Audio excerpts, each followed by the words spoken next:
Objectif 2017 et les candidatures se multiplient en vue de la primaire du PS et de la gauche, comme on l'appelle, qui aura lieu en janvier prochain. Benoît Hamon vient d'annoncer sa candidature qui s'ajoute à celle de Marie-Noëlle Lienemann et de Gérard Filoche dans l'attente de la position d'Arnaud Montebourg et peut-être éventuellement d'un député frondeur. Gérard Filoche, bonsoir. Bonsoir. Vous êtes donc l'un de ces candidats. Vous placez le social au cœur. C'est votre slogan. Et la bataille contre la loi El Khomri, elle n'est pas terminée. Alors, bon, puisque vous en parlez, on va signaler ce livre, Comment résister aux lois Macron, El Khomri et compagnie, un livre que vous avez écrit avec Richard Abouzi. C'est une loi qui casse 100 ans de code du travail. C'est une loi tout à fait scélérate. Les gens ne se doutent pas de ce que ça va faire dans les entreprises. Une catastrophe. Et c'est pour ça qu'il faut continuer à se mobiliser pour le 15 septembre prochain. C'est la première chose que je voulais dire. D'accord. Bon, voilà, c'est dit, c'est la 15 septembre prochaine manifestation. Oui, unitaire dans la rue avec mobilisation nationale. Il ne faut pas croire que c'est fini cette histoire-là. Il va en entendre parler encore Hollande. Bon, bah écoutez, on en parle dans quelques instants. Auparavant, quand même, toutes ces candidatures, pour reprendre un peu l'expression du général de Gaulle, c'est le trop-plein. Est-ce que c'est un petit peu votre sentiment ? Tant mieux, c'est pour ça qu'il faut des primaires. Parce que pour qu'il y ait des primaires, c'est parce qu'il y a plusieurs candidatures, c'est pas une surprise. Et donc il faut les choisir démocratiquement entre les candidats. Que de la diversité va sortir la lumière, que le meilleur gagne, ou que la meilleure gagne. Mais qu'est-ce qui vous... On a le sentiment que vous avez un peu le même positionnement que Marie-Noëlle Lienemann, que Benoît Hamon, que peut-être Arnaud Montebourg. Vous êtes, à la gauche de ce qui se fait en ce moment au sein du gouvernement. Il faut d'abord s'entendre. Il faut une primaire de toute la gauche. Et on y est candidat à ça, c'est normal dans notre diversité. Le Parti Socialiste est pour une primaire de toute la gauche en décembre. Je voudrais quand même lire sa résolution, quelques lignes si vous me permettez. Nous lançons, c'est le Parti Socialiste, à l'unanimité, le 18 juin, un appel solennel au PCF et au Verts pour qu'il y ait des primaires en décembre. Faute de soutien, on en organisera d'autres. Mais nous sommes pour une primaire de toute la gauche. Le Parti Socialiste reste disponible pour une primaire de toute la gauche les 2 premières semaines de décembre. Moi, je crois que c'est encore possible. Les gens croient que c'est enterré, qu'il va y avoir 3 primaires, une primaire des écologistes ou une petite primaire de la BAP la fin janvier, et puis qu'il y en aura une 3e. Non, ça ne peut pas marcher comme ça, la gauche. Si on veut qu'elle gagne, il faut qu'elle ait un candidat unique. La droite va avoir un candidat unique. C'est le scénario quand même. Non, c'est le scénario qui se dessine. C'est janvier. Je lutte contre ce scénario et je pense qu'il n'est pas plié. Je pense qu'on peut absolument changer les choses. Les décisions ne sont pas prises à tous les niveaux, ni chez nos amis des Verts écologistes que je respecte et auxquels je dis attention, parce que si on a 1, 2, 3 candidats, 2%, 3%, et je le dis aussi à mon ami Mélenchon, parce qu'il veut faire un bon score, mais il fasse 12, 13, on s'en fout. Ça n'a aucune importance à l'arrivée.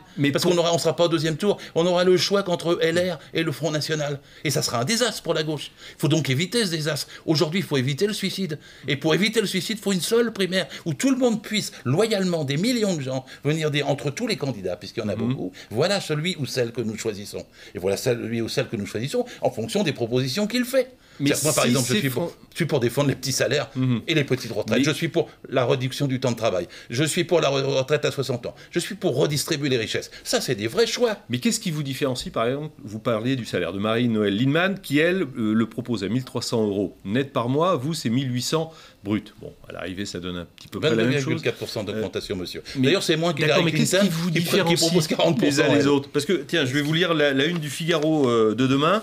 Le PS, en 1000 morceaux, lance sa primaire. La multiplication des postulants de l'aile gauche du PS pourrait faire le jeu de François Hollande. Je crois pas. Parce que je crois que plus il y a des voix de gauche, plus François Hollande est perdu et perdant. De toute façon, il est en échec. Son quinquennat est un échec. Il ferait mieux de se retirer, ça serait salvateur pour la gauche. Oui, mais s'il se maintient, s'il remporte la primaire, est-ce que vous le soutenez ? S'il y a des grandes primaires de toute la gauche, il y aura combien ? 5, 6, 7, 8 candidats ? Eh bien, tant mieux. Il y aura 2 tours. Au premier tour, ceux qui ne prendront pas la lumière seront écartés. Et ce sont les électeurs qui choisiront entre tous ceux qui se présentent quel est le ou la meilleure. C'est ça qu'est le but des primaires. Et il ne faut pas s'étonner qu'il y ait plusieurs candidats s'il y a une primaire, puisque le but est d'arriver à un candidat unique. Et c'est bien pour ça qu'il faut que tout le monde soit... c'est un président sortant, ce qui peut... Vous savez le bilan qu'il a le président sortant. On a 1 300 000 chômeurs de plus. On a dépensé 41 milliards de CICE, de crédit d'impôt pour les entreprises, alors qu'ils n'ont pas fait un emploi. Alors, emploi. Je ne sais pas si vous avez regardé les chiffres. Alors, ce n'est pas ceux de Pôle emploi, c'est ceux de l'INSEE, qui sont différents. Il y a 750 000 chômeurs d'écart. Mais... Le chômage aurait baissé de 0,5 Alors c'est ceux du Bureau international du travail qui oui, permettent des comparaisons internationales. Je connais ce que peut dire l'INSEE et je me fie toujours à Pôle emploi parce que chaque mois, c'est Pôle emploi qui le dit. Alors gardons les mêmes instruments de mesure et les mêmes compteurs, si vous voulez bien. Eh bien, le chômage, c'est 1 300 000 de plus depuis juin dernier, toutes catégories confondues. Et nous sommes à 6 125 000 chômeurs, à outre-mer inclus, outre-mer inclus. Et donc, c'est pas possible. Là, j'entends le président qui aurait dit, qu'est-ce qu'il aurait dit? Il a dit, j'ai pas eu de bol. Mais c'est pas une question de bol. C'est dans le livre question demain. C'est une question de politique. Ouais. Parce que si on a une mauvaise politique et qu'on donne l'argent au patron au lieu de donner pour faire de l'emploi, alors évidemment, on n'a pas de bol. Mais c'est parce que c'est un mauvais choix, c'est un choix qui, au lieu d'être fait contre la finance, finalement, hélas, a été fait pour la finance et avec la finance. Et donc, c'est le résultat que maintenant la gauche doit corriger. Parce que la gauche, excusez-moi, elle est quand même majoritaire dans ce pays. Alors là, si on se réfère aux dernières élections, aux régionales, aux départementales, aux municipales, oui, mais parce que la gauche, c'est pas le cas. La droite gagne, mais pas en voix, elle gagne en pourcentage. Parce que la gauche s'abstient, parce qu'elle est déçue de la politique de François Hollande depuis 4 ans. C'est pour ça qu'on a perdu les 4 dernières élections. Elle n'est pas majoritaire pour autant, c'est un tiers. Écoutez, quand on regarde les choses concrètement, dans la rue, là, les manifestations, l'opinion contre la loi El Khomri, ça c'est la gauche telle qu'elle est, telle qu'on la rêve. C'est-à-dire celle qui veut une transformation sociale, pas celle qui a été au pouvoir depuis 5 ans. Et cette gauche-là, elle demande qu'à matérialiser sa force au prochain scrutin. Et pour ça, le meilleur moyen d'arriver à faire une unité, de créer une dynamique, c'est d'arriver à un candidat unique par le biais de primaires. Et ces primaires doivent associer tout le monde. Les écologistes, c'est le Parti communiste, c'est le Front de gauche. Ça, on a compris que c'était votre position. Alors sur le fond, donc vous nous avez comme position. Mais comme le temps avance, je vous presse un peu.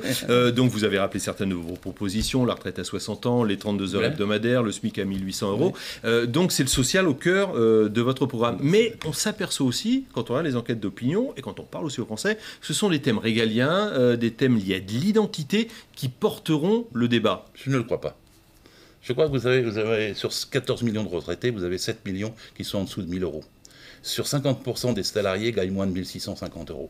Les gens n'arrivent plus à vivre. Alors que les dividendes n'ont jamais été aussi importants en haut et que les entreprises n'ont autant encaissé que la dernière année. C'est le record de France d'histoire de distribution de dividendes en 2015. Donc il y a une inégalité terrible. C'est ça la source de la crise. Et ça ne sera pas des thèmes identitaires ou des pouvoirs régaliens de la sécurité. Les gens veulent quelque chose dans leur assiette. Ils veulent pouvoir partir en vacances. Il y en a 40% qui ne sont pas partis. Ils veulent pouvoir vivre décemment. Ils veulent pouvoir avoir des hôpitaux qui les accueillent. Ils veulent pouvoir avoir une école qui soit à la hauteur. Ça, c'est les questions essentielles. Mais quand on voit le débat sur le Burkini, par exemple, en ce moment, voilà, le pays...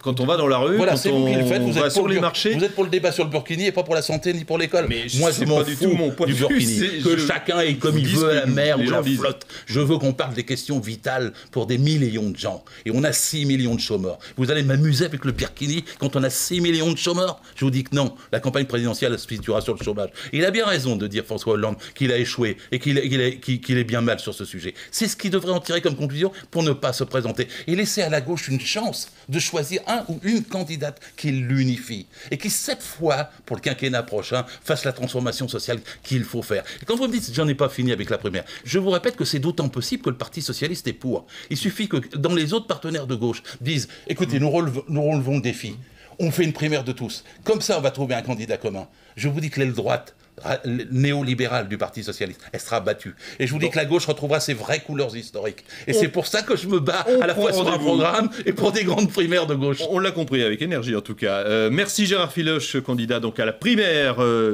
du PS et de gauche, en décembre, prévue pour l'instant. Les 4 et 11 décembre, si vous me permettez. Les dates sont importantes. Parce que les gens croient que c'est en janvier. Mais en janvier, ce sera une primaire rikiki. Et bien vous aurez le temps de revenir d'ici là parmi nous. Merci beaucoup d'être venu dans LCI Soir en tout cas.